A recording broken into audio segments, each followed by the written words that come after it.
आ गए हैं सर, यही सर।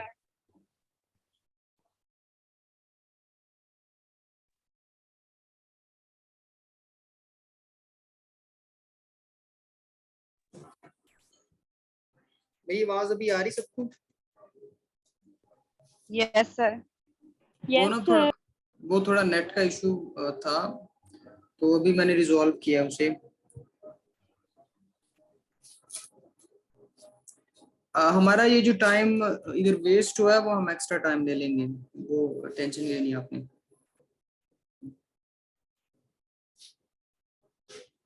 अच्छा, अभी हम इसकी पैथो डिस्कस कर रहे हैं। हमने डायरेक्ट और इनडायरेक्ट कॉजेज डिस्कस किए हैं।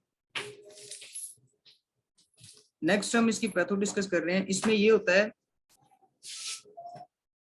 एक्यूट लंग इंजरी जो है ना, वो जो मैंने अभी कॉजेज बताया आपको, डायरेक्ट और इनडायरेक्ट कॉजेज, कोई भी एक कॉजेज हम ले लेते हैं। फर्स्ट एस्पिरेशन हमने ले लिया, उसमें ये होता है कि जब एस्पिरेशन होती है तो उसके रिजल्ट में इंफ्लेमेटरी रिस्पांस जनरेट होती है। इंफ्लेमेटरी रिस्पांस जब जनरेट होगी तो मीडिएटर्स रिलीज होंगे। मीडिएटर्स क्या करेंगे, एक तो कैपिलरी परमेबिलिटी को इंक्रीज कर देंगे। कैपिलरी परमेबिलिटी जब इंक्रीज होगी तो उसके रिजल्ट में अल्वेओलर फ्लडिंग होती है, क्योंकि वो पोर्स वाइडन हो जाते हैं, तो फ्लूइड मूव करता है अल्वेओलाई में, अल्वेओलर फ्लडिंग हो जाती है। सरफेक्टेंट अपना काम करना छोड़ जाता है, अल्वेओलर कोलैप्स हो जाता है। दूसरे नंबर पे ये है कि मीडिएटर्स क्या करते हैं, ब्रोंको कंस्ट्रिक्शन कोज करवाते हैं। जब ब्रोंको कंस्ट्रिक्शन कोज करवाएंगे तो एयरवे रेजिस्टेंस इंक्रीज होगी। एयरवे रेजिस्टेंस जब इंक्रीज होगी तो फिर रेस्पिरेटरी रेट इंक्रीज हो जाएगा। अच्छा, फिर तीसरे नंबर पे हमने डिस्कस किया है कि जो पल्मोनरी वेस्कुलेचर है ना पूरा, क्योंकि लंग अफेक्ट हो रहा है तो पल्मोनरी वेस्कुलेचर भी अफेक्ट होगा। पल्मोनरी वेस्कुलेचर में इन्वॉल्व है पल्मोनरी आर्टरीज और पल्मोनरी वेन्स, तो वो भी अफेक्ट होती हैं। होता यह है कि जो जब पल्मोनरी वेस्कुलेचर अफेक्ट होता है तो पल्मोनरी हाइपरटेंशन जो है वो इंक्रीज हो जाती है। पल्मोनरी हाइपरटेंशन इंक्रीज होगी, अल्वेओलर डेड स्पेस बढ़ जाएगी। अल्वेओलर डेड स्पेस बढ़ेगी तो वर्क ऑफ ब्रीदिंग या रेस्पिरेटरी रेट इंक्रीज हो जाएगा। ये इसकी जो पैथोलॉजी है ना, ये सिर्फ जो टेबल है सिर्फ यही करना है, बाकी जो दूसरा आप उसको ना भी पढ़ें, बस यही कर लें तो काफी है। नेक्स्ट हम डिस्कस करते हैं इसकी मैनेजमेंट। इसकी समझ लगी आपको इसकी पैथोलॉजी की? काइंडली ये बता दें ताकि हम नेक्स्ट मूव करें। सर इंट्रा पल्मोनरी शंटिंग बता दें। इंट्रा पल्मोनरी शंटिंग अभी तो हमने पढ़ा ही नहीं है, ये आपने कहाँ से देखा है? वो जब आएगा तो मैं वो भी बताऊंगा। पहले आप पैथोलॉजी का बताएं, इसकी समझ लगी आपको? Yes sir. हाँ, बस इस पे फोकस करें, जब वो आएगा तो वो भी बताऊंगा मैं। Okay sir. जी अच्छा, इसमें ये होता है पल्मोनरी डेड स्पेस। आप पूछ रही है पल्मोनरी डेड स्पेस जो है वो ये है कि जब ऑक्सीजन 5 ml जो है ना, 5 ml ऑक्सीजन, टाइडल वॉल्यूम इसको कहते हैं, 500 ml जो है ऑक्सीजन हमारी बॉडी में ड्यूरिंग इंस्पायरेशन जाती है, उसमें से 350 ml जो है वो गैसियस एक्सचेंज में इन्वॉल्व होती है, और 150 ml जो ऑक्सीजन है वो बिल्कुल उसका कोई काम नहीं गैसियस एक्सचेंज में, वो उसको डेड स्पेस कहते हैं। जो कि ऐसी ऑक्सीजन जो गैसियस एक्सचेंज में इन्वॉल्व नहीं होती उसको डेड स्पेस कहते हैं। तो अब इसमें क्या हो रहा है कि जब मीडिएटर्स रिलीज हो रहे हैं ना, तो जो पल्मोनरी वेस्कुलेचर है, पल्मोनरी वेस्कुलेचर का मतलब है पल्मोनरी आर्टरीज और पल्मोनरी वेन्स, ठीक है, वो भी डैमेज हुई हैं। वो डैमेज हुई हैं तो उसके रिजल्ट में माइक्रो एम्बोलाई की फॉर्मेशन हुई है इधर। माइक्रो एम्बोलाई का मतलब ये है कि जब भी कोई भी इंजरी होती है ना तो वहां प्लेटलेट्स आते हैं, प्लेटलेट्स आके अपनी रीजनरेशन का प्रोसेस करते हैं, ठीक है, और क्लॉटिंग उधर क्लॉट बनाते हैं ताकि वो जो इंजरी हुई है उसको रिवर्स कर सके, उसको कंट्रोल कर सके, जो ब्लीडिंग हुई है उसको कंट्रोल कर सके, तो इधर माइक्रो एम्बोलाई बनता है। पल्मोनरी वैस्कुलेचर में माइक्रो एम्बोलाई। आपने ये जो दूसरे पॉइंट्स है ना, इन पे फोकस नहीं करना, आपने सिर्फ एक पॉइंट समझना, क्योंकि ये समझ लग गई तो ये भी समझ लग जाएंगे। माइक्रो एम्बोलाई की फॉर्मेशन हो गई, ठीक है, माइक्रो एम्बोलाई की जब फॉर्मेशन होगी ना, तो उसके रिजल्ट में क्या होगा कि जो प्रॉपर एक्सचेंज है गैसेस का वो नहीं होगा, ठीक है। होगा माइक्रो एम्बोलाई की फॉर्मेशन हुई है ना, तो उसके रिजल्ट में जो ल्यूमन है ना उसका, जो पल्मोनरी आर्टरीज का, वो कम हो जाता है। अब पल्मोनरी वेन के जरिए ब्लड जाना है आगे, ठीक है, पल्मोनरी आर्टरी के जरिए हार्ट से आया ब्लड, पल्मोनरी वेन से ब्लड ने जाना है वापस हार्ट की तरफ, ऑक्सीजनेशन होके वापस जाता है पल्मोनरी वेन से, ठीक है। तो जब उधर माइक्रो एम्बोलाई की फॉर्मेशन हुई पड़ी है, तो अगर फर्ज करें अगर एल्वियोलाई ने ऑक्सीजनेशन वो गैसियस एक्सचेंज कर भी दिया है, तो आगे माइक्रो एम्बोलाई फॉर्मेशन हुई पड़ी है, तो उसके रिजल्ट में क्या होता है कि प्रॉपर जो ऑक्सीजनेशन है या प्रॉपर ब्लड जो है वो हार्ट की तरफ नहीं जाता, तो उसके रिजल्ट में फिर क्या होगा, डेड स्पेस बढ़ेगी, ठीक है, कार्डिक आउटपुट कम होगा। कार्डिक आउटपुट क्या होता है ये भी मैं आपको बताऊंगा, क्योंकि अभी ज्यादा इस पे हम फोकस नहीं करेंगे। ये कार्डिक आउटपुट के का उसका कार्डियो का टॉपिक है, तो हम उधर ही डिस्कस करेंगे। तो क्योंकि अगर मैं बताऊंगा ना अभी, तो आपको समझ नहीं लगेगी, आप कंफ्यूज हो जाएंगे, ठीक है। तो अभी आपने बस इसी का जो एल्वेओलर डेड स्पेस, इस पे फोकस करना है। माइक्रो एम्बोलाई जो है, इसकी फॉर्मेशन हुई, एल्वेओलर डेड स्पेस बढ़ी, वर्क ऑफ ब्रीदिंग बढ़ेगा। तो वर्क ऑफ ब्रीदिंग बढ़ेगा तो इससे क्या होगा कि हाइपोक्सीमिया, हाइपोक्सीमिया तो क्योंकि ऑक्सीजन की पहले ही वो ऑब्स्ट्रक्शन हुई पड़ी, तो हाइपोक्सीमिया तो उसके रिजल्ट में जो हो जाएगा, ठीक है। तो ये सारी सिम्टम्स ही हैं, तीनों सिम्टम्स लिखी हुई हैं कि ये वर्क ऑफ ब्रीदिंग भी इंक्रीज हो जाएगा, हाइपोक्सीमिया होगा और अल्वेओलर हाइपोवेंटिलेशन होगी, ठीक है। ये तीनों उसकी सिम्टम्स हैं।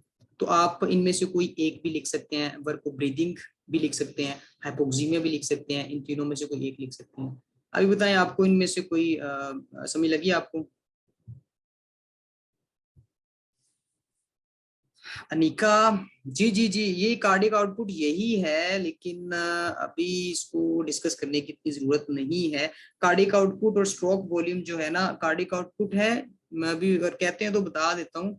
कार्डिक आउटपुट ये है कि जो ब्लड इजेक्ट होता है हार्ट से पर मिनट, उसको कार्डिक आउटपुट कहते हैं, ठीक है। और स्ट्रोक वॉल्यूम पर बीट जो इजेक्ट होगा उसको स्ट्रोक वॉल्यूम कहते हैं। अभी इधर डिस्कस करने की जरूरत नहीं थी, इसलिए मैंने इसको डिस्कस नहीं किया, ठीक है। तो आप कार्डिक आउटपुट पे फोकस ना करें, आपने एल्वेओलर डेड स्पेस पर फोकस करना है अभी, ठीक है। अभी बताएं इसकी पैथोलॉजी आपको समझ लगी है इसमें? आपको कोई मसला तो नहीं है? मेरा काफी टाइम इसी पे लग गया है। इसको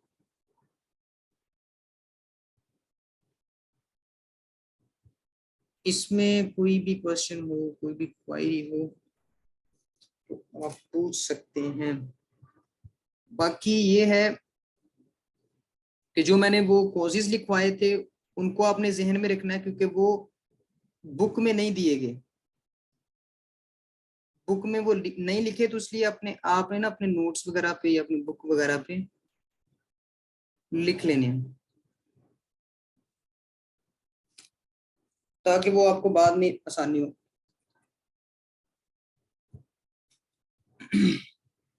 नेक्स्ट हम इसकी मैनेजमेंट की तरफ मूव करते हैं। अब इसकी मैनेजमेंट क्या है? जी जी, हमने इसकी डेफिनेशन की, हमने इसका कॉज किया, हमने इसकी पैथोलॉजी की। अब हम इसकी मैनेजमेंट की तरफ मूव करते हैं। अब इसकी मैनेजमेंट क्या है? मोस्टली जो एआरडीएस के पेशेंट है ना, उनको हम ट्रीट करते हैं। जी जी, यही हुई है अभी तक। अभी हम इसकी मेडिकेशन जो मैनेजमेंट है वो डिस्कस करने वाले हैं। इसकी मैनेजमेंट सबसे पहले डिस्कस करेंगे, फिर हम क्लिनिकल मैनिफेस्टेशंस भी डिस्कस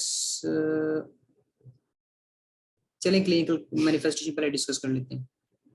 क्लिनिकल मैनिफेस्टेशंस, इसमें आपने ना एक रेस्पिरेटरी फेलियर और एक एआरडीएस, ये दोनों को जैसे हमने पढ़ा था टॉन्सिलाइटिस और pharyngitis, quite similar symptoms, quite similar, ठीक है। इसी तरह रेस्पिरेटरी फेलियर और एआरडीएस की सिम्टम्स भी सिमिलर होती हैं, ठीक है। वो सिम्टम्स कौन कौन सी हैं? सबसे पहले तो वही डिज्निया होगा,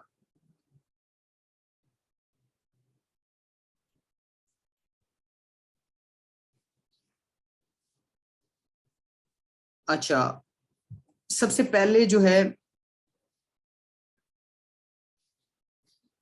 सबसे पहले डिज्निया होगा वही, ठीक है, डिज्निया होगा, फिर इसमें वही रेस्पिरेटरी रेट इंक्रीज होगा, ठीक है, टेकिकार्डिया होगा। अच्छा, इधर ये अनिका का क्वेश्चन है, सर कुछ न्यूबॉर्न बेबी होते हैं उनको एआरडीएस होता है बोन से ही। अच्छा, उनमें एआरडीएस बेबी, न्यूबॉर्न बेबी में इसलिए होता है क्योंकि सरफेक्टेंट उनमें नहीं होता। जो न्यू बॉर्न बेबी है ना, उनमें सरफेक्टेंट नहीं होता, इसके रिजल्ट इसलिए उनमें जो है, अभी हमने पैथोलॉजी में डिस्कस किया है कि जब सरफेक्टेंट लॉस होता है तब एआरडीएस होता है। तो न्यू बॉर्न में तो सरफेक्टेंट होता ही नहीं है, इसलिए उनमें एआरडीएस होता है। अच्छा, इसकी क्लिनिकल मैनिफेस्टेशंस में आपने लिखना है, इसकी क्लिनिकल मैनिफेस्टेशंस में आपने सबसे पहले लिखना है कि डिज्निया होगा वही, ठीक है, टेकिकार्डिया होगा, टेकिपनिया होगा, जो हमने पहले डिस्कस की हुई है, ठीक है।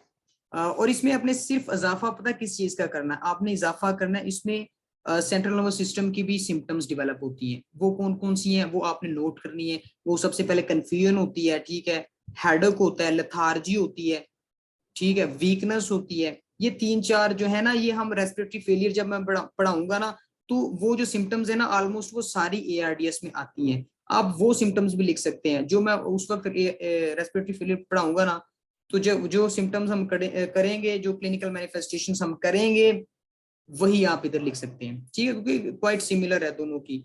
ये भी जैसे हमने फिरिंजाइटिस और टॉन्सिलाइटिस का किया था, वो सिमिलर थी, इसी तरह ये भी आप वो जब करवाऊंगा तो मैं बता दूंगा, ठीक है। अभी हम इसकी मैनेजमेंट करते हैं। मैनेजमेंट में ये है, एआरडीएस के पेशेंट जितने भी, उनको हम ट्रीट करते हैं, ये जो इतना ज्यादा लिखा हुआ है ना, आपने, मैं आपको बताता हूँ आपने क्या क्या करना है, सिर्फ पॉइंट्स बनाने हैं इसके, ठीक है, ज्यादा आपको ये पढ़ने की जरूरत नहीं है। मैं आपको बताता हूँ कौन से पॉइंट्स बनाने हैं। नंबर 1 क्या होता है कि इन पेशेंट्स को हम डील करते हैं आईसीयू में, आईसीयू में इनको डील करते हैं, क्योंकि ये लाइफ थ्रेटनिंग कंडीशन है एआरडीएस, तो हम इसको ट्रीट करते हैं आईसीयू में, ठीक है। सबसे पहले हमने जो है मैकेनिकल वेंटिलेशन असिस्ट करना है डॉक्टर को मैकेनिकल वेंटिलेशन में, ठीक है, जो ईटीटी पास करनी है, ठीक है, उसमें हमने असिस्ट करना है डॉक्टर को मैकेनिकल वेंटिलेशन। मैकेनिकल वेंटिलेशन क्या है? मैकेनिकल वेंटिलेशन ये है, एक तो वेंटिलेशन नॉर्मली नेचुरली हो रही है, ठीक है, और मैकेनिकल वेंटिलेशन ये होती है कि जो हम थ्रू आर्टिफिशियल डिवाइसेस जो हम वेंटिलेशन करवाते हैं, वो मैकेनिकल वेंटिलेशन है। मैकेनिकल वेंटिलेशन कैसे होती है? वो वेंटिलेटर से हम करवाते हैं, ठीक है, और भी डिवाइसेस हैं जिससे हम करवाते हैं, ठीक है। तो ये मैकेनिकल वेंटिलेशन है जो हम आर्टिफिशियली करवाएंगे। एक तो नेचुरल वेंटिलेशन हो रही है, और जो हम आर्टिफिशियली करवाते हैं थ्रू वेंटिलेटर, उसको मैकेनिकल वेंटिलेशन कहते हैं। तो सबसे पहला काम हमारा यही है कि हमने असिस्ट करना है इन मैकेनिकल वेंटिलेशन। एक पॉइंट हो गया, ठीक है। फिर इधर एक लिखा हुआ है, पीप का जिक्र है, पीप कहते हैं इसको भी। आपने दूसरा पॉइंट इसको नोट करना है, ठीक है, ये आप नोट करते जाए इन पॉइंट्स को, क्योंकि इधर वो लिखा हुआ है काफी ज्यादा, तो आपको सारा पढ़ना पड़ेगा। तो मैं आपको हाईलाइट करवा रहा हूँ, बस उन चीजों को आपने डिस्कस करना, उन चीजों को पढ़ना है। नंबर 2 पे क्या होता है? पीप पॉजिटिव एंड एक्सपायरेटरी प्रेशर। पीप कहते हैं पॉजिटिव एंड एक्सपायरेटरी प्रेशर को, ठीक है। ये पीप क्या चीज है? पीप ये है कि वेंटिलेटर की एक सेटिंग होती है, ठीक है। पीप पीप नॉर्मली जो है वो पीप, मैं टाइप कर देता हूं इसको, PEEP, पीप। पीप कहते हैं पॉजिटिव एंड एक्सपायरेटरी प्रेशर। इसको वैसे लिखा हुआ है बुक में, पॉजिटिव एंड एक्सपायरेटरी प्रेशर, ठीक है। इसका क्या काम है, इसका क्या मकसद है? इसका मकसद ये है कि एल्वुलाई में ना, at the end of expiration जो वॉल्यूम बचता है उसको पीप कहते हैं, ठीक है। क्योंकि अगर सारी जो एक्सपायरेशन के दौरान सारी ऑक्सीजन एक्सपेल हो जाए बॉडी से, तो एल्वुलाई कोलैप्स कर जाते हैं, ठीक है। तो इसलिए ऑक्सीजन जो एक्सपेल आफ्टर एक्सपायरेशन जो होती है ना लंग्स के अंदर, एल्वुलाई के अंदर, उसको पीप कहते हैं, और वेंटिलेटर में भी इसकी हम सेटिंग करते हैं 5 to 10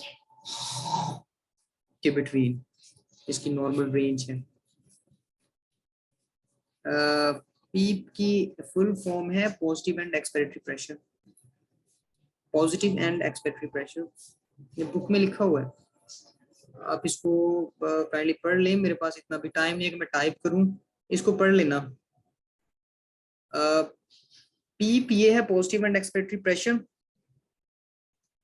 इसमें ये होता है, मैं बता रहा हूं कि आफ्टर एक्सपायरेशन, एक्सपायरेशन के बाद जो वॉल्यूम बचता है एल्वेओलाई के अंदर, उसको पीप कहते हैं। ये इसका क्या मकसद होता है, ताकि एल्वेओलाई कोलैप्स ना करें, ठीक है। तो अगर सारी एक्सपायरेशन के दौरान सारी ऑक्सीजन या सारी कार्बन डाइऑक्साइड एक्सपेल होगी, तो उसके रिजल्ट में एल्वेओलाई कोलैप्स कर जाते हैं। इसलिए जो उसकी कंसंट्रेशन, जो वॉल्यूम बचता है ना एक्सपायरेशन के बाद एल्वेओलाई में, उसको पीप कहते हैं, और ये बहुत जरूरी है नॉर्मल फंक्शनिंग के लिए, ठीक है। और वेंटिलेटर में भी इसकी सेटिंग होती है।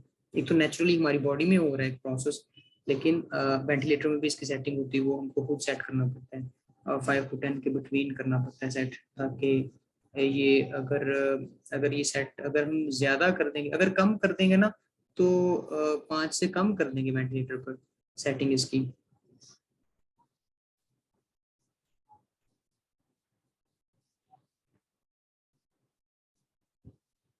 अच्छा, तो हम ना वेंटिलेटर पे इसकी सेटिंग करते हैं। अगर हम इसकी ये 5 से कम हो जाए ना, ठीक है, तो उसको वो एल्वेओलाई कोलैप्स कर जाएंगे। अगर 5 से कम इसका जो प्रेशर हो जाए, हम सेट हो जाए हमसे वेंटिलेटर पर, और अगर 10 से ज्यादा हो जाएगा तो फिर भी वो एल्वेओलाई जो है, क्योंकि प्रेशर फिर वॉल्यूम ज्यादा हो जाएगा, तो वो ज्यादा गैसेस जो हैं वो रिटेन करेंगी, तो उससे भी एल्वेओलाई कोलैप्स कर जाती हैं, ठीक है, वो फट जाती हैं एल्वेओलाई, प्रेशर ज्यादा हो जाता है ना इसके रिजल्ट में। तो ये पीप का आपने थोड़ा सा जहन में रखना है, इसका कॉन्सेप्ट बेसिक, ठीक है। अब इधर ये नर्सिंग का क्या काम है, नर्सिंग का काम ये है कि जब पीप हम सेट करते हैं ना, तो पेशेंट जो है ना वो एंजाइटी का शिकार हो जाता है, ठीक है, एंग्शियस हो जाता है। तो आपका काम ये है कि पेशेंट की एंजाइटी को दूर करना है, ठीक है, उसकी जो स्ट्रेस है उसको कम करना है, कि ये उसे बताना है कि ये जरूरी है, अगर हम नहीं करेंगे तो इससे जो नॉर्मल फंक्शनिंग है लंग की वो नहीं हो पाएगी। तो उसके हम एंजाइटी को रिड्यूस करना है थ्रू डिस्ट्रैक्शंस टेक्निक्स को यूज करके, हमने इसकी जो है ना एंजाइटी को कम करना है, ठीक है। ये दूसरा पॉइंट हमने डिस्कस किया। मैं पहले बता रहा हूँ कि ये एआरडीएस के पेशेंट हम इसको मैनेज करते हैं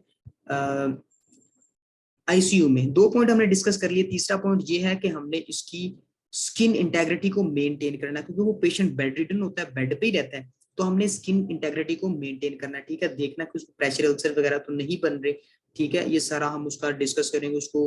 फिर हम उसको ओरल केयर प्रोवाइड करेंगे। 4 पॉइंट, मैं चौथा पॉइंट अब डिस्कस कर रहा हूँ, ओरल केयर प्रोवाइड करेंगे।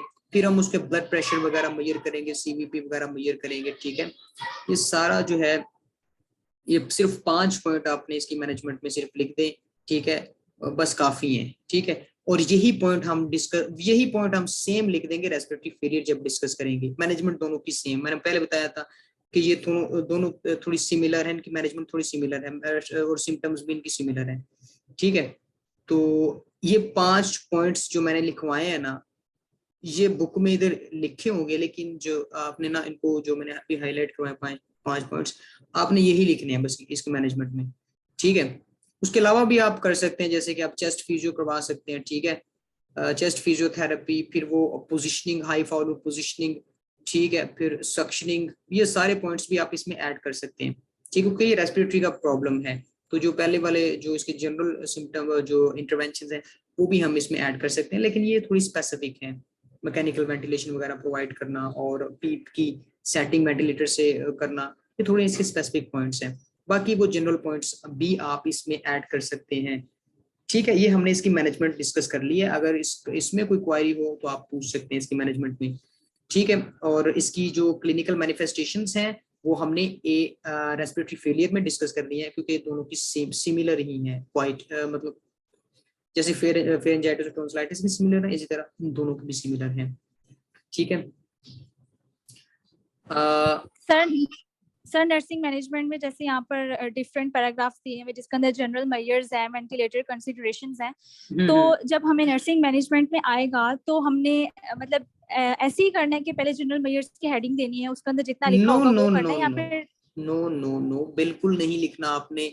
जब भी नर्सिंग मैनेजमेंट आएगी, जब भी नर्सिंग मैनेजमेंट आएगी, ठीक है, तो आपने सिर्फ इसकी जो मेन इंटरवेंशंस है ना, आपने सिर्फ पॉइंट्स में लिखना है इसको, पैराग्राफ में तो लिखना ही नहीं है, बिल्कुल नहीं लिखना पैराग्राफ में, क्योंकि इतना उसके पास टाइम ही नहीं होता कि वो चेक कर सके, पढ़ सके। ठीक है, उसने पॉइंट्स देखने हैं, पॉइंट्स में हाईलाइटेड चीजें देखनी है सिर्फ। ठीक है, जैसे कि आपने अगर जिक्र किया ना एक पॉइंट में, तो आपने सिर्फ 10 पॉइंट्स लिखने हैं इसमें, इसकी मैनेजमेंट में, पैराग्राफ नहीं लिखने। पैराग्राफ लिखेंगे तो इसका बड़ा नेगेटिव इफेक्ट पड़ता है, उससे पता चलता है कि इसको शायद लिखना ही नहीं आता। ठीक है, तो जब भी नर्सिंग मैनेजमेंट लिखनी है आपने पॉइंट्स में लिखनी है, कम से कम 10 पॉइंट्स आपने बनाने हैं। ठीक है, 5 पॉइंट्स मैंने इसके स्पेसिफिक बताए हैं अभी, बाकी जो 5 पॉइंट्स हैं वो आपने जनरल लिखने हैं, जो हमने पहले डिस्कस किए हुए हैं वो वाले लिखने हैं। ठीक है, अभी बताएं जी। अच्छा, पीप का ये है पॉजिटिव एंड एक्सपायरेटरी प्रेशर। अच्छा, इसकी मैनेजमेंट के पॉइंट्स रिपीट करने हैं, मैनेजमेंट का पूछ रहे हैं आप अक्सा हुसैन। अच्छा, पीप का ये है कि पॉजिटिव एंड एक्सपायरेटरी प्रेशर इसको कहते हैं, पीप को। ठीक है, इसमें ये होता है कि एक्सपायरेशन के बाद जो वॉल्यूम, जो गैसेस का जो वॉल्यूम हमारे लंग्स में रिटेन करता है उसको पीप कहते हैं। ठीक है, ये बहुत जरूरी है। ठीक है, इसकी रिटेंशन, क्योंकि अगर ये सारी गैसेस एक्सपेल कर जाएंगी तो एल्वेओलाई कोलैप्स कर जाते हैं। ठीक है, तो इसलिए ये थोड़ा सा जो वॉल्यूम, थोड़ा सा प्रेशर जो है इसका गैसेस का एल्वेओलाई में होना जरूरी है। और ये अगर ज्यादा ही अगर हो गया ना तो फिर भी ये नुकसानदायक, क्योंकि फिर एल्वेओलाई जो है वो डिस्ट्रॉय हो जाते हैं। ठीक है, प्रेशर ज्यादा फिर हो जाता है तो फिर भी डिस्ट्रॉय हो जाता है, लेकिन अगर कम हो जाएगा ना, तो कम हो जाएगा तो फिर तो वो एल्वेओलाई कोलैप्स होंगे ही होंगे, ये तो श्योर है। लेकिन अगर ज्यादा इसकी रेंज से हो जाता है, जैसे कि 5 to 10, हम वेंटिलेटर पे इसकी नॉर्मल जो सेटिंग करते हैं 5 to 10 करते हैं। ठीक है, अगर ये 10 से ज्यादा हो जाए फिर भी ये डेंजरस है, अगर 5 से कम हो जाए फिर भी ये डेंजरस है, तो हमने इसको नॉर्मल 5 to 10 में ही रखना है। ठीक है, क्योंकि ये अगर एल्वेओलाई कोलैप्स कर जाएंगे अगर इससे कम होगा या ज्यादा होगा। ठीक है, नॉर्मली ये है कि ऑक्सीजन, इसकी ऑक्सीजन चाहिए ताकि एल्वेओलाई ना, अगर नहीं होगी तो एल्वेओलाई जैसे सुकड़नी कोई चीज जाती ऐसा होगा। उसको पेटेंट रखने के लिए ना, एल्वेओलर स्ट्रक्चर को, एल्वेओलर स्पेस को पेटेंट रखने के लिए ये जरूरी है इतना प्रेशर। ठीक है, अगर कम होगा तो एल्वेओलाई जो है वो उनकी पेटेंसी लॉस हो जाएगी और वो डिस्ट्रॉय हो जाएंगे, फिर वो अपना नॉर्मल फंक्शन नहीं कर पाएंगे। ठीक है, तो वेंटिलेटर पर भी इसकी सेटिंग होती है एक स्पेसिफिक, जो हम सेट करते हैं। ठीक है, जब आप क्लिनिकल्स लगेंगे तब आपको पता चलेगा कि वेंटिलेटर पे सेटिंग होती है जो पीप ये सेट करते हैं हम। ठीक है, और अच्छा, इसकी जनरल मैनेजमेंट में सबसे पहले एक तो पीप वाला पॉइंट हो गया। ठीक है, दूसरा पॉइंट मैकेनिकल वेंटिलेशन, हमने वो असिस्ट करना है। ठीक है, मैकेनिकल वेंटिलेशन का मतलब है कि जो हम ईटीटी पास करके जो उसको जो वेंटिलेशन उसकी करवाएंगे ना, ये वेंटिलेटर से भी होता है। ठीक है, मैकेनिकल वेंटिलेशन, एक तो वेंटिलेशन नॉर्मली नेचुरली हो रही है, मैकेनिकल वेंटिलेशन जो आर्टिफिशियल वेंटिलेशन हम करवाएंगे उसको। ठीक है, थ्रू वेंटिलेटर या थ्रू ईटीटी। ठीक है, तो उसको मैकेनिकल वेंटिलेशन, तो हमने मैकेनिकल वेंटिलेशन में वैसे तो ईटीटी पास करना डॉक्टर का ही काम है, तो हमने सिर्फ असिस्ट करना है डॉक्टर को। ठीक है, असिस्ट करना ये काम है हमारा। ठीक है, दो पॉइंट्स हो गए। तीसरे पॉइंट पे ये, क्योंकि ये पेशेंट्स बेड रिडन होते हैं, तो इसलिए हमने उसकी स्किन इंटेग्रिटी को भी चेक करना है। ठीक है, उसकी प्रॉपर पोजिशनिंग करनी है। ठीक है, हर 2 घंटे बाद हमने पोजीशन उसकी चेंज करनी है ताकि उसको प्रेशर अल्सर्स वगैरह ना डेवलप हो, ठीक है, बेड सोर्स वगैरह डेवलप ना हो। बेड सोर का आई होप आपको पता होगा, प्रेशर अल्सर्स वगैरह का आपको पता होगा, ठीक है। तो उनसे प्रिवेंट करने के लिए हम उसकी जो हर 2 घंटे बाद पोजीशन चेंज करते हैं, ठीक है। 3 पॉइंट हो गए। चौथे पॉइंट पे हमने उसको मैकेनिकल, चौथे पॉइंट पे हमने ये करना है कि उसको माउथ केयर प्रोवाइड करनी है, ठीक है। माउथ केयर प्रोवाइड करेंगे क्योंकि वो बेड रिटर्न है, कुछ नहीं कर पा रहा, तो हमने उसको माउथ केयर भी प्रोवाइड करनी ताकि जो ओरल म्यूकस मेम्ब्रेन है ना वो जो है वो डिस्ट्रॉय ना हो, ठीक है। और ये हमारे पास 4 पॉइंट्स हो गए। 5वें पॉइंट्स पे हमने सीवीपी वगैरह उसको मॉनिटर करना, वाइटल साइंस वगैरह मॉनिटर करेंगे। 5 पॉइंट इसके स्पेसिफिक हैं। बाकी जनरल पॉइंट्स आपने वो पीछे हमने किए थे, चेस्ट फिजियो करेंगे, ठीक है, फिर हम और सक्शनिंग करेंगे, फिर पोजिशनिंग करेंगे, वो आप पीछे वाले लिख सकते हैं।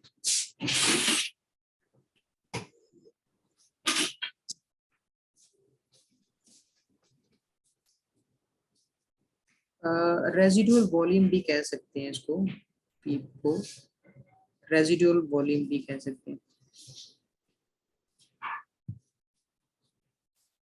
ये क्या मतलब, हर डिजीज में कितने एमसीक्यूज मोस्टली पूछ लेते हैं, इसका क्या मतलब, मुझे क्वेश्चन नहीं क्लियर हुआ।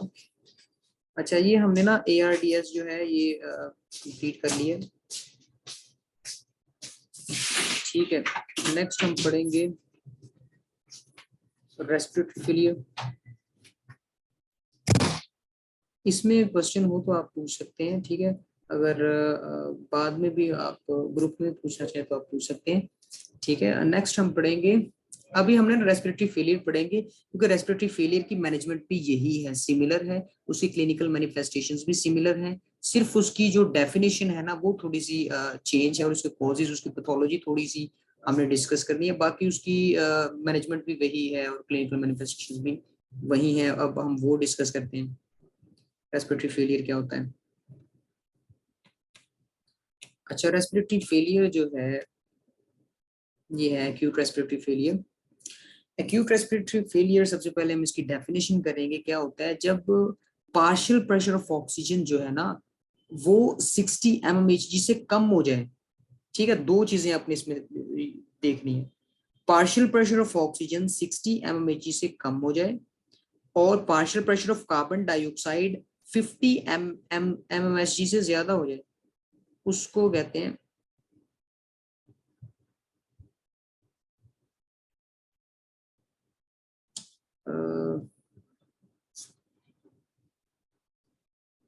ये आप क्या पूछने की कोशिश कर रहे हैं समिया,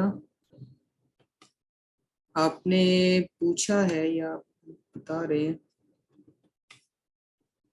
आप ना मतलब जो भी किसी का क्वेश्चन हो वो बाद में मुझसे पूछ सकता है। अभी हम ना ये डिस्कस कर लें, बाद में किसी का जो भी क्वेश्चन होगा ना, क्योंकि अभी हमारे पास टाइम बहुत कम है तो हमने ये डिस्कस करना है। अब ग्रुप में मुझसे पूछ सकते हैं।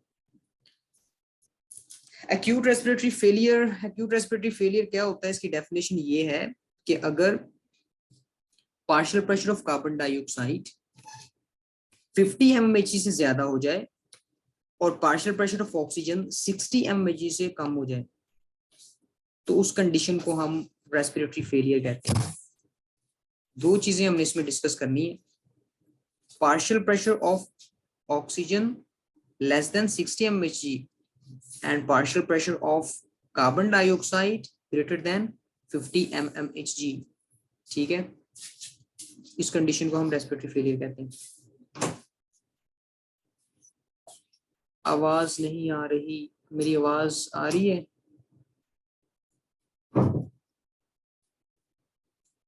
आवाज मेरी आ रही है? यस सर, आ रही है।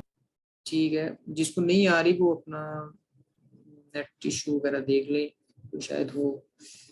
अच्छा, रेस्पिरेटरी फेलियर में हम डिस्कस कर रहे हैं इसकी डेफिनेशन। अगर partial pressure of carbon dioxide 50 mmHg से ज्यादा हो और partial pressure of oxygen 60 mmHg से कम हो तो उस कंडीशन को हम कहते हैं रेस्पिरेटरी फेलियर। अब ये क्यों होता है, इसकी पैथोलॉजी हमने डिस्कस करनी है। अब ये इसमें मेन दो चीजें आपने याद रखनी है। अगर सेंट्रल नर्वस सिस्टम का फंक्शन इंपेयर हो जाए किसी भी वजह से, अब सेंट्रल नर्वस सिस्टम का फंक्शन इंपेयर कैसे हो सकता है, वो कोई ड्रग ओवरडोज हो गई है। मैं पहले ही बता चुका हूं कि जब भी कोई ड्रग की ओवरडोज होगी तो उसका टॉक्सिक इफेक्ट होगा, ठीक है। तो अब टॉक्सिक इफ डोज जो है, ओवरडोज अगर हो गया तो वो टॉक्सिक इफेक्ट प्रोड्यूस करेगी, ठीक है। तो उसके रिजल्ट में भी सेंट्रल नर्वस सिस्टम का फंक्शन जो है वो इंपेयर हो सकता है, ठीक है। या कोई इन्फेक्शन है, उसके रिजल्ट में भी सेंट्रल नर्वस सिस्टम का फंक्शन इंपेयर हो सकता है, ट्रॉमा में भी हो सकता है, ठीक है, स्लीप एपनिया में हो सकता है। तो ये 3-4 कॉजेज आपने याद रखने जिसके रिजल्ट में सेंट्रल नर्वस सिस्टम का फंक्शन इंपेयर हो सकता है, ठीक है। अच्छा, नेक्स्ट दूसरा पॉइंट ये है कि यह न्यूरोमस्कुलर डिसफंक्शन हो गया, ठीक है। रेस्पिरेटरी फेलियर दो कंडीशन में होगा, या तो सेंट्रल नर्वस सिस्टम का फंक्शन इंपेयर हो गया, नंबर 1, नंबर 2 पे न्यूरोमस्कुलर डिसफंक्शन हो गया। न्यूरोमस्कुलर डिसफंक्शन का मतलब ये है इसमें डिजीजेस आती है, मिस्थीनिया ग्रेविस और जीबीएस। अच्छा, मैं आपको बता देता हूँ मिस्थीनिया ग्रेविस और जीबीएस के बारे में थोड़ा सा बताता हूँ, ठीक है। इसमें यह है, मिस्थीनिया ग्रेविस एक ऑटोइम्यून डिसऑर्डर है जिसमें ये होता है कि जो स्केलेटल मसल्स है ना, हमारे स्केलेटल मसल्स अफेक्ट होते हैं, ठीक है। इसमें जो मोटर एंड प्लेट्स हैं, ठीक है, उसके अगेंस्ट जो है ना वो जो रिसेप्टर्स होते हैं उधर, ठीक है, एसिटाइलकोलिन इसमें इन्वॉल्व होता है और एसिटाइलकोलिन के रिसेप्टर्स होते हैं मोटर एंड प्लेट्स पर। मैं आपको ब्रीफली बता रहा हूँ, इसको ज्यादा आपने याद रखने की जरूरत नहीं, मैं सिर्फ कॉन्सेप्ट क्लियर करने के लिए आपको ये थोड़ा सा इसके बारे में मिस्थीनिया ग्रेविस के बारे में बता रहा हूँ। बाकी इसको ज्यादा याद रखने की जरूरत नहीं है क्योंकि ये नेक्स्ट हमने पढ़ना नर्वस में। अभी मिस्थीनिया ग्रेविस को थोड़ा सा हमने बस इसको याद रखना। इसमें मोटर एंड प्लेट्स पे ना एसिटाइलकोलिन के रिसेप्टर्स होते हैं, तो उन रिसेप्टर्स के अगेंस्ट जो है ना वो एंटीबॉडीज डेवलप होती हैं और एसिटाइलकोलिन फिर अपना प्रॉपर फंक्शन परफॉर्म नहीं कर पाता, ठीक है। उस फिर एसिटाइलकोलिन के रिजल्ट में ही मसल कॉन्ट्रैक्शन होती है, ठीक है। तो जब उसके रिसेप्टर्स ही डिस्ट्रॉय हो चुके हैं तो एसिटाइलकोलिन अपना प्रॉपर फंक्शन नहीं परफॉर्म कर पाता। जब वो अपना प्रॉपर फंक्शन नहीं परफॉर्म कर पाता तो मसल कॉन्ट्रैक्शन नहीं होती, ठीक है। अब जो रेस्पिरेटरी मसल्स हैं हमारे, डायाफ्राम और इंटरकोस्टल मसल्स, इसमें इंटरनल और एक्सटर्नल इंटरकोस्टल मसल्स होती हैं। जब क्योंकि मोटर एंड प्लेट्स अफेक्ट हो रही हैं तो हमारे रेस्पिरेटरी मसल्स भी अफेक्ट होते हैं, ठीक है। इससे हमारे रेस्पिरेटरी मसल जो डायाफ्राम और इंटरकोस्टल मसल है ये भी अफेक्ट होते हैं, ठीक है। और अगर क्योंकि रेस्पिरेटरी मसल्स ने ही इंस्पायरेशन एक्सपायरेशन करवानी होती है, तो अगर वो ही डिस्ट्रॉय हो गए तो उसके रिजल्ट में फिर क्या होगा, रेस्पिरेटरी फेलियर की कंडीशन डेवलप हो जाएगी, ठीक है। रेस्पिरेटरी फेलियर ये है कि बिल्कुल भी जो मसल्स हैं वो अपना काम नहीं कर रहे, ऑक्सीजन फिर क्या हो जाता है, कार्बन डाइऑक्साइड की एक्यूमुलेशन हो जाएगी, उसका पार्शियल प्रेशर जो है वो 50 mmHg से ज्यादा चला जाएगा, ठीक है। इसको हाइपरकैप्निया भी कहते हैं, ठीक है। और ऑक्सीजन का पार्शियल प्रेशर जो है वो 60 से कम हो जाता है। जाहिर है वो जो मसल्स हैं वो काम ही नहीं कर रहे, ना इंस्पायरेशन हो रही ना एक्सपायरेशन हो रही, रेस्पिरेटरी फेलियर हो गया, बिल्कुल सीज हो गया, तो फिर ऑक्सीजन जो है वो कम ही होगी, कोई ऑक्सीजन एक्सचेंज ही नहीं हो रही। और कार्बन डाइऑक्साइड जो पहले ही हुई है, ठीक है, जो पहले एक्सचेंज हो चुकी है, अब वो तो उसकी जो है वो ब्लड से पूरी बॉडी से होकर तो वो लंग्स की तरफ आ रही है, तो इसलिए उसकी एक्यूमुलेशन होती है उधर लंग्स में, तो उसका पार्शियल प्रेशर बढ़ जाता है और ऑक्सीजन का पार्शियल प्रेशर कम हो जाता है क्योंकि वो एक्सचेंज नहीं हो रही, आ ही नहीं रही, ठीक है, इंस्पायरेशन ही नहीं हो रही, तो इसलिए उसका प्रेशर जो है वो कम हो जाता है और partial pressure of carbon dioxide ये ज्यादा हो जाता है, ठीक है। अच्छा, ये मिस्थीनिया ग्रेविस हमने डिस्कस किया। नेक्स्ट है जीबीएस, ठीक है। जीबीएस में क्या होता है, जीबीएस भी ऑटोइम्यून डिसऑर्डर है और इसमें पेरिफेरल मसल्स अफेक्ट होते हैं हमारे, जो ये हमारे ना असेंडिंग ये डिसऑर्डर है जो कि हमारे लिम्ब से स्टार्ट होकर ऊपर की तरफ आती है और ये भी हमारे रेस्पिरेटरी मसल्स को अफेक्ट करती है, ठीक है। ये बेसिकली न्यूरॉन्स को ना ये डैमेज करती है जीबीएस। तो अगर न्यूरॉन्स डैमेज हो गए तो, क्योंकि हमें पता है मोटर एंड प्लेट्स पे नर्व्स और मसल्स का कनेक्शन, अगर न्यूरॉन्स डैमेज होंगे तो वो मसल्स पर भी इफेक्ट पड़ेगा। तो इसमें भी हमारे रेस्पिरेटरी मसल्स अफेक्ट हो जाते हैं, जिसके रिजल्ट में जब मसल्स अफेक्ट होंगे तो फिर वो कॉन्ट्रैक्शन नहीं होगी तो ना इंस्पिरेशन ना एक्सपिरेशन, फिर रेस्पिरेटरी फेलियर डेवलप हो जाता है। ठीक है, इसमें अपने सिर्फ ये 2 कॉजेज जो है मेन सिम्टम्स वो याद रखने हैं। आप मुझे बताएं, आपको इसकी पैथोलॉजी की समझ लगी है रेस्पिरेटरी फेलियर?